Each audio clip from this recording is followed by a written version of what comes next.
Hi guys, good morning to all of you. Welcome to learn with Lakshmi Sharma. आज है 11 अक्टूबर 2022, जिसमें हम आज की टॉप 20 करेंट अफेयर्स को डिस्कस करेंगे। इस वीडियो में आपको इन 20 क्वेश्चंस की डिटेल्ड एक्सप्लेनेशन के साथ साथ एडिशनल इन्फॉर्मेशन भी मिलेगी और जो भी स्टैटिकल करेंट अफेयर्स होगा वो भी आपको कवर कराया जाएगा। मतलब आपको एक कंप्लीट पैकेज मिलेगा। और इस वीडियो की PDF आप इसके डिस्क्रिप्शन लिंक पर जाकर डाउनलोड भी कर सकते हैं। ये मेरा टेलीग्राम का चैनल है, आप इसे ज्वाइन कर लीजिएगा। इसमें आपको डेली करेंट अफेयर्स की PDF, डेली वीडियोस के लिंक और डेली द हिंदू का वर्ड ऑफ द डे मिलेगा, जिसे आप रिवीजन भी कर सकते हैं। और ये मेरा फेसबुक और इंस्टाग्राम का पेज है, आप इसे भी फॉलो कर सकते हैं। सो गाइस, चलिए स्टार्ट करते हैं हमारी आज की वीडियो को। Our first question is, when is world mental health day celebrated every year? विश्व मानसिक स्वास्थ्य दिवस हर साल कब मनाया जाता है? इसका आंसर है ऑप्शन बी, 10 अक्टूबर। हर साल 10 अक्टूबर को विश्व मानसिक स्वास्थ्य दिवस सेलिब्रेट किया जाता है। इस डे की एम है मेंटल हेल्थ के बारे में अवेयर करना और जो मेंटल हेल्थ के पेशेंट्स हैं उनको सपोर्ट करना। इस डे को पहली बार 1992 में world federation for mental health के इनिशिएटिव पर स्टार्ट किया गया था। तब से हर साल 10 अक्टूबर को इस डे को सेलिब्रेट किया जाता है और इस बार 2022 में इस डे की थीम रखी गई है, make mental health for all a global priority. हमारा अगला क्वेश्चन है, which became India's first 24/7 solar powered village? Bharat का पहला 24/7 सौर ऊर्जा से चलने वाला गांव कौन सा बना? इसका आंसर है option C, Modhera village. Gujarat के मेहसाना जिले का मोधेरा विलेज इंडिया का पहला ऐसा विलेज बना है जहां की घरों पर 24/7 सोलर एनर्जी के थ्रू इलेक्ट्रिसिटी प्रोवाइड की जाती है। और इसके लिए इस विलेज में एक सोलर पावर प्लांट को लगाया गया है, जिसमें करीब 1300 से ज़्यादा रूफटॉप सोलर सिस्टम लगाए गए हैं, जिससे इस गांव के हर एक घर में सोलर एनर्जी प्रोवाइड की जाती है। और इस प्रोजेक्ट के लिए सेंट्रल और स्टेट गवर्नमेंट दोनों ने 80 करोड़ रुपए इन्वेस्ट किए हैं। गुजरात इसकी कैपिटल है गांधीनगर, इसके चीफ मिनिस्टर है भूपेंद्र भाई पटेल और इसके गवर्नर है Acharya Devvrat. Next question is, who won a gold medal at IBSF world billiards championship? IBSF विश्व बिलियर्ड चैंपियनशिप में स्वर्ण पदक किसने जीता? इसका आंसर है ऑप्शन ए, पंकज आडवाणी। पंकज आडवाणी जो इंडिया के टॉप क्यूएस्ट में से एक है, इन्होंने हाल ही में 2022 में हुए IBSF वर्ल्ड बिलियर्ड चैंपियनशिप का टाइटल जीता है, जिसमें इन्होंने गोल्ड मेडल जीता है और ये इनका अब तक का 25वां गोल्ड मेडल है। IBSF वर्ल्ड बिलियर्ड चैंपियनशिप ये मलेशिया के कुआलालंपुर में आयोजित की गई थी, जिसके फाइनल में पंकज आडवाणी ने इंडिया के ही सौरभ कोठारी को 4-0 से हराकर इस टाइटल को जीता है और इस टाइटल को इन्होंने लगातार 5वीं बार जीता है। इससे पहले इन्होंने लास्ट टाइम लगभग 1 साल पहले IBSF 6 red snooker world cup का टाइटल जीता था। ये चैंपियनशिप कतर में आयोजित की गई थी और इस बार इन्होंने इस साल 2022 का IBSF वर्ल्ड बिलियर्ड चैंपियनशिप का टाइटल जीता है। IBSF इसे 23 नवंबर 1923 को फाउंड किया गया था। इसका हेडक्वार्टर कतर के दोहा में है और इसके प्रेसिडेंट है Ivo Ferriani. Next question is, where was the first seminar of the Agni Tattva campaign under the life mission held? Life mission के तहत अग्नि तत्व अभियान का पहला सेमिनार कहाँ आयोजित किया गया? इसका आंसर है ऑप्शन डी, लद्दाख। टोटल 5 तत्व होते हैं, जिसमें अग्नि, वायु, जल, पृथ्वी और आकाश होता है। इसी में से एक है अग्नि तत्व, जो एनर्जी को इंडिकेट करता है। और हाल ही में इसके बारे में अवेयर करने के लिए इंडिया के पावर फाउंडेशन ने विजनाना भारती के साथ मिलकर एक कैंपेन को ऑर्गेनाइज किया है। इस कैंपेन को लाइफ यानी लाइफस्टाइल फॉर एनवायरनमेंट मिशन के तहत शुरू किया गया है और इस कैंपेन की थीम रखी गई थी sustainability and culture. Next question is, who was appointed as the MD and CEO of SBI general insurance? SBI general insurance के MD और CEO के रूप में किसे नियुक्त किया गया है? इसका आंसर है option A, Kishore Poludasu. SBI general insurance company ने हाल ही में किशोर पोलुदासु को अपना नया MD और CEO अपॉइंट किया है। इनका टर्म 4 अक्टूबर 2022 से स्टार्ट हुआ है। इस पोस्ट को ज्वाइन करने से पहले किशोर पोलुदासु SBI का जो सिंगापुर में ब्रांच है उसके डेप्यूटी मैनेजिंग डायरेक्टर थे और अब इन्हें SBI जनरल इंश्योरेंस कंपनी का नया MD और CEO अपॉइंट किया गया है। SBI जनरल इंश्योरेंस इसे 2009 में फाउंड किया गया था। इसका हेडक्वार्टर मुंबई में है और अब इसके MD एंड CEO बनाया गया है किशोर पोलुदासु।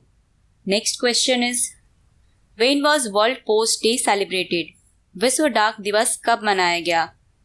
इसका आंसर है ऑप्शन बी 9 अक्टूबर।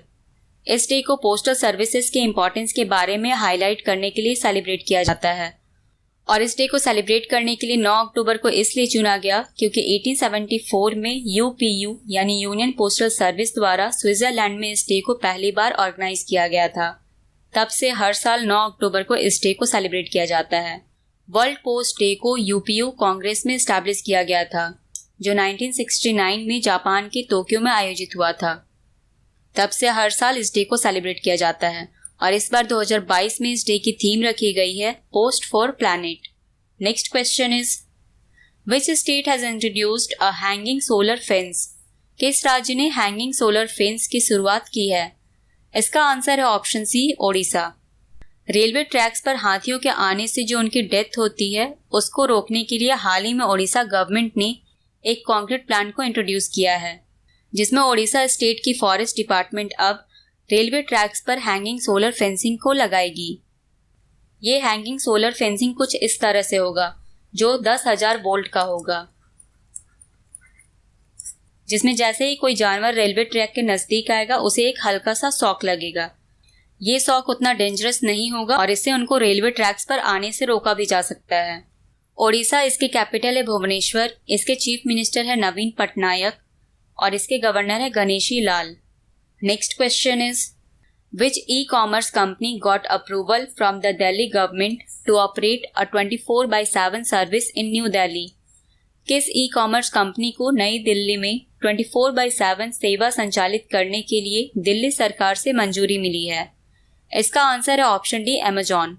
E-commerce company Amazon India 314 applicants में से एक बन चुकी है जो अब दिल्ली में 24/7 अपनी सर्विस को ऑपरेट कर सकेगी और इसके लिए हाल ही में दिल्ली गवर्नमेंट ने अमेजॉन इंडिया को नई दिल्ली में 24/7 यानी 7 दिन 24 घंटे नई दिल्ली में अपनी सर्विस को ऑपरेट कर सकते हैं और इस इनिशिएटिव से ऐसा एक्सपेक्ट किया जा रहा है कि इससे एम्प्लॉयमेंट बहुत बढ़ेंगे जिससे काफ़ी लोगों को रोजगार मिलेगा। अमेजॉन इसे 5 जुलाई 1994 को फाउंड किया गया था। इसका हेडक्वार्टर USA के सीटल में है और इसके CEO है एंडी जैसी और अमेजॉन के फाउंडर है Jeff Bezos. Next question is where has water sports centre been inaugurated? Water sports centre का उद्घाटन कहाँ किया गया? इसका आंसर है option B Himachal Pradesh. Union minister Anurag Thakur ने हाल ही में हिमाचल प्रदेश के बिलासपुर में वाटर स्पोर्ट्स सेंटर का उद्घाटन किया है। इस सेंटर में वाटर स्पोर्ट्स जैसे रोइंग, कैनोइंग और कायाकिंग जैसे स्पोर्ट्स के लिए एथलीट्स को ट्रेनिंग दी जाएगी और ये इस तरह का हिमाचल प्रदेश में पहला वाटर स्पोर्ट्स सेंटर है जिसे साई यानी स्पोर्ट्स अथॉरिटी ऑफ इंडिया और NTPC दोनों ने मिलकर लॉन्च किया है। हिमाचल प्रदेश इसकी 2 कैपिटल है। पहली कैपिटल है शिमला, ये समर कैपिटल है और धर्मशाला ये विंटर कैपिटल है। हिमाचल प्रदेश के चीफ मिनिस्टर है जयराम ठाकुर और इसके गवर्नर है राजेंद्र विश्वनाथ अर्लेकर और अनुराग ठाकुर ये यूथ अफेयर्स एंड स्पोर्ट्स के यूनियन मिनिस्टर हैं। Next question is India will host a UNSC meeting on which issue in October 2022? Bharat अक्टूबर 2022 में किस मुद्दे पर UNSC की बैठक की मेजबानी करेगा? इसका आंसर है ऑप्शन ए काउंटर टेररिज्म। इंडिया इस बार अक्टूबर 2022 में UNSC यानी यूनाइटेड नेशंस सिक्योरिटी काउंसिल के एक मीटिंग को होस्ट करने वाली है जिसे 28 और 29 अक्टूबर को इंडिया के मुंबई और नई दिल्ली में होस्ट की जाएगी। इस मीटिंग में इंडिया काउंटर टेररिज्म के मुद्दे को उठाएगी जिसमें इससे रिलेटेड इश्यूज पर बातचीत की जाएगी और इस मीटिंग का फोकस होगा countering the use of new and emerging technologies for terrorist purpose. मतलब टेररिस्ट पर्पस के लिए जो नए नए टेक्नोलॉजी अपनाए जा रहे हैं उसको कैसे काउंटर किया जा सके, उसको कैसे रोका जा सके, इस मीटिंग में इसके बारे में बात की जाएगी। और इंडिया को इस साल 2022 के लिए United Nations security council counter terrorism committee का अध्यक्ष बनाया गया है। UNSC इसे 24 अक्टूबर 1945 को फाउंड किया गया था। इसका हेडक्वार्टर न्यूयॉर्क में है। इसमें टोटल 5 परमानेंट मेंबर कंट्रीज हैं, जिसमें चाइना, रसिया, फ्रांस, यूके और यूएसए शामिल है। और इसमें टोटल 10 नॉन परमानेंट मेंबर्स हैं, जिसमें से एक इंडिया भी है। Next question is which aerospace company has received India's first micro category drone certification? किस एरोस्पेस कंपनी को भारत का पहला माइक्रो श्रेणी ड्रोन प्रमाणन प्राप्त हुआ है? इसका आंसर है option D, Asteria aerospace limited. Asteria aerospace limited जो एक इंडियन कंपनी है, इसे हाल ही में DGCA के द्वारा इसके डिजाइन A200 ड्रोन के लिए इसे इंडिया का पहला micro category drone type certification दिया गया है। माइक्रो कैटेगरी ड्रोन टाइप में ऐसे ड्रोन्स आते हैं जिनका वजन 250 ग्राम से 2 kg तक का होता है। और अब इस कैटेगरी में एस्टेरिया एरोस्पेस लिमिटेड को इंडिया का पहला micro category drone type certification दिया गया है। इस ड्रोन को इंडिया के एग्रीकल्चर, कंस्ट्रक्शन और दूसरे इंडस्ट्रीज के सर्वे और मैपिंग के लिए डेवलप किया गया है। Next question is government and LIC together will divest dash stake in IDBI bank. सरकार और LIC मिलकर IDBI बैंक में कितने प्रतिशत की हिस्सेदारी बेचेंगे? इसका आंसर है ऑप्शन सी, 60.72%।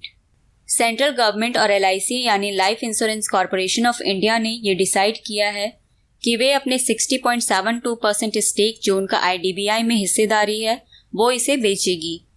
अभी करंट में सेंट्रल गवर्नमेंट और LIC दोनों का IDBI बैंक में टोटल 94% स्टेक है, जिसमें सेंट्रल गवर्नमेंट की 45.48% स्टेक है, जबकि LIC की स्टेक 49.24% है। और अब इन दोनों ने ये डिसाइड किया है कि ये अपने 60.72% स्टेक को बेचेगी। इस 60.72% स्टेक्स में से सेंटर 30.48% स्टेक को बेचेगी, जबकि LIC 30.24% स्टेक को बेचेगी। और इस प्रोसेस के कंप्लीट होने के बाद IDBI बैंक पहला ऐसा बैंक बनेगा जिसे प्राइवेटाइज किया जाएगा। IDBI इसे industrial development bank of India कहते हैं। इसे 1 जुलाई 1964 को फाउंड किया गया था। इसका हेडक्वार्टर मुंबई में है और इसके CEO है Rakesh Sharma. Next question is where has the second LG cup horse polo tournament been inaugurated? दूसरे LG cup horse polo tournament का उद्घाटन कहाँ किया गया? इसका आंसर है ऑप्शन ए, लद्दाख। लद्दाख के लेफ्टिनेंट गवर्नर RK माथुर यानी राधा कृष्ण माथुर ने हाल ही में लद्दाख के second LG cup horse polo tournament का उद्घाटन किया है। इस टूर्नामेंट को लद्दाख के द्रास में इंटरनेशनल हॉर्स पोलो स्टेडियम में स्टार्ट किया गया है। और इससे पहले इस टूर्नामेंट को पहली बार 1999 में आयोजित किया गया था, लेकिन कारगिल वॉर के दौरान इसे बंद कर दिया गया था और अब फिर से इस टूर्नामेंट को स्टार्ट किया गया है। Next question is who won the 2022 FIH men's player of the year? 2022 का FIH men's player of the year का खिताब किसने जीता? इसका आंसर है option B, Harmanpreet Singh. India के मेंस हॉकी टीम के वाइस कैप्टन हरमनप्रीत सिंह को इस साल 2022 का FIH player of the year award दिया गया है और ये इनका लगातार दूसरा अवार्ड है। इससे पहले भी इन्हें पिछले साल FIH player of the year का अवार्ड दिया गया था। और अब इसके बाद हरमनप्रीत सिंह उन 4 प्लेयर्स में से एक बन चुके हैं जिन्हें लगातार 2 साल ये अवार्ड दिया गया है। इनसे पहले नीदरलैंड के टियून डी नोइजर, ऑस्ट्रेलिया के जैमी डोयर और बेल्जियम के आर्थर वैन डोरेन को लगातार 2 साल इस अवार्ड को दिया गया है। और अब हरमनप्रीत सिंह 4th प्लेयर बन चुके हैं जिन्हें लगातार 2 साल इस टाइटल को दिया गया है। हरमनप्रीत सिंह ने 2021 से 2022 के FIH हॉकी प्रो लीग में 16 गेम्स में टोटल 18 गोल्स किए हैं और अब इन्हें इस साल 2022 का ये टाइटल दिया गया है। जबकि विमेंस कैटेगरी में 2022 का FIH player of the year का अवार्ड नीदरलैंड के फेलिस एल्बर्ट्स को दिया गया है। हमारा अगला क्वेश्चन है recently politician Mulayam Singh passed away. He was the founder of which party? हाल ही में राजनीतिज्ञ मुलायम सिंह का निधन हो गया है। वे किस पार्टी के संस्थापक थे? इसका आंसर है option D, SP Samajwadi party. Mulayam Singh जो समाजवादी पार्टी के संस्थापक थे, इनका हाल ही में 82 वर्ष की उम्र में निधन हो गया है। इन्हें उत्तर प्रदेश का 3 बार चीफ मिनिस्टर बनाया गया था, जिसमें इन्होंने 1989 से 91, 1993 से 95 और 2003 से 2007 तक उत्तर प्रदेश के चीफ मिनिस्टर के रूप में अपनी सर्विस दी थी। इसके अलावा ये 1996 से 1998 के दौरान यूनियन डिफेंस मिनिस्टर भी रह चुके थे। और मुलायम सिंह के करियर की शुरुआत एज अ टीचर के रूप में हुई थी, जो बाद में 1967 में पहली बार एमएलए बनाए गए थे। इन्हें 10 बार एमएलए चुना गया था, जबकि इन्हें 7 बार लोकसभा का एमपी बनाया गया था। Next question is, who has been awarded Seva Ratna bye RSS affiliate सेवा भारती? आरएसएस संबंध सेवा भारती द्वारा सेवा रत्न से किसे सम्मानित किया गया है? इसका आंसर है ऑप्शन सी, रतन टाटा।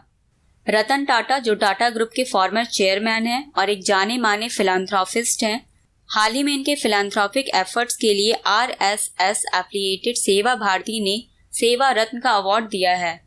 इन्हें ये अवार्ड सोशल वर्क में कंट्रीब्यूशन और सोशल डेवलपमेंट के लिए जो फंडिंग करते हैं, जो चैरिटी देते हैं, उनके एफर्ट्स के लिए इन्हें ये अवार्ड दिया गया है। और इससे पहले हाल ही में रतन टाटा ने गुड फेलोज में इन्वेस्टमेंट की बात कही थी। गुड फेलोज ये एक स्टार्टअप है जो सीनियर सिटीजन्स के वेलफेयर के लिए है। Next question is, who broke Rohit Sharma's world record to reach the fastest 3000 T20 international runs? सबसे तेज 3000 T20 इंटरनेशनल रन तक पहुंचने का रोहित शर्मा का विश्व रिकॉर्ड किसने तोड़ा? इसका आंसर है option D, Aaron Finch. Aaron Finch जो करंट में ऑस्ट्रेलिया के T20 इंटरनेशनल के कैप्टन हैं, इन्होंने हाल ही में रोहित शर्मा का वर्ल्ड रिकॉर्ड तोड़ा है, जिसमें इन्होंने T20 इंटरनेशनल क्रिकेट में सबसे कम गेंदों में 3000 रन्स स्कोर किया है। इन्होंने ये अचीवमेंट इंग्लैंड के अगेंस्ट पहले T20 इंटरनेशनल में अचीव किया है, जिसमें इन्होंने 3000 रन्स स्कोर करने के लिए मात्र 2078 बॉल्स लिए हैं। और अब इन्होंने इंडिया के कैप्टन रोहित शर्मा का वर्ल्ड रिकॉर्ड तोड़ा है, जिन्होंने इस माइलस्टोन तक पहुंचने के लिए टोटल 2149 बॉल्स लिए थे। Next question is, which became the first player to score 700 club goals in top level football? शीर्ष स्तरीय फुटबॉल में 700 क्लब गोल करने वाले पहले खिलाड़ी कौन बने? इसका आंसर है ऑप्शन ए, क्रिस्टियानो रोनाल्डो। क्रिस्टियानो रोनाल्डो जो करंट में मैनचेस्टर यूनाइटेड की तरफ से खेलते हैं, इन्होंने हाल ही में एक हिस्ट्री क्रिएट किया है, जिसमें ये पहले ऐसे फुटबॉल प्लेयर बने हैं जिन्होंने 700 गोल्स स्कोर किया है। और अब ये इस 700 क्लब गोल्स में पहुंचने वाले पहले फुटबॉल प्लेयर बन चुके हैं। इन्होंने ये अचीवमेंट एवर्टन के अगेंस्ट प्रीमियर लीग में अचीव किया है। क्रिस्टियानो रोनाल्डो ये अब तक 943 गेम्स खेल चुके हैं, जिसमें ये टोटल 700 गोल्स कर चुके हैं। इन्होंने अब तक Sporting Lisbon, Manchester United, Real Madrid और जुवेंटस की तरफ से खेला है। हमारा अगला क्वेश्चन है, recently new species of beetle has been named after dash? हाल ही में भृंग की नई प्रजाति का नाम किनके नाम पर रखा गया है? इसका आंसर ऑप्शन बी, नोवाक जोकोविच। हाल ही में सर्बिया के साइंटिस्ट ने बीटल के एक नई प्रजाति का नाम टेनिस प्लेयर नोवाक जोकोविच के नाम पर रखा है। नोवाक जोकोविच जो सर्बिया से बिलोंग करते हैं। अब इनके नाम पर बीटल की एक नई प्रजाति का नाम रखा गया है। बीटल की ये नई स्पीसीज डुवालियस जीन से बिलोंग करती है, जो प्रेजेंट में यूरोप के ग्राउंड्स पर पाई जाती है। और कुछ साल पहले इसे सर्बिया में पाया गया था और अब इस स्पीसीज का नाम नोवाक जोकोविच के नाम पर रखा गया है, जिसका अब नाम होगा Duvalius Djokovici. Next question is, Ben Bernanke, Douglas Diamond and Philip Dybvig have been awarded the 2022 Nobel prize in which category? Ben Bernanke, Douglas Diamond और फिलिप डाइविक को किस श्रेणी में 2022 का नोबेल पुरस्कार दिया गया है? इसका आंसर है option D, economics. Royal Swedish academy of science ने हाल ही में इस साल 2022 का इकोनॉमिक साइंस का अवार्ड 3 लोगों को दिया है।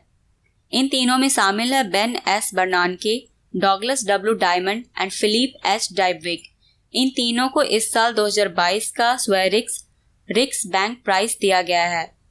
अब यहाँ एक बात ध्यान दीजिएगा, इन्हें इकोनॉमिक साइंस में नोबेल प्राइज नहीं दिया गया है, इन्हें इस साल 2022 का स्वेरिक्स रिक्स बैंक प्राइज दिया गया है, जो कि नोबेल प्राइज अल्फ्रेड नोबेल के नाम पर दिया जाता है।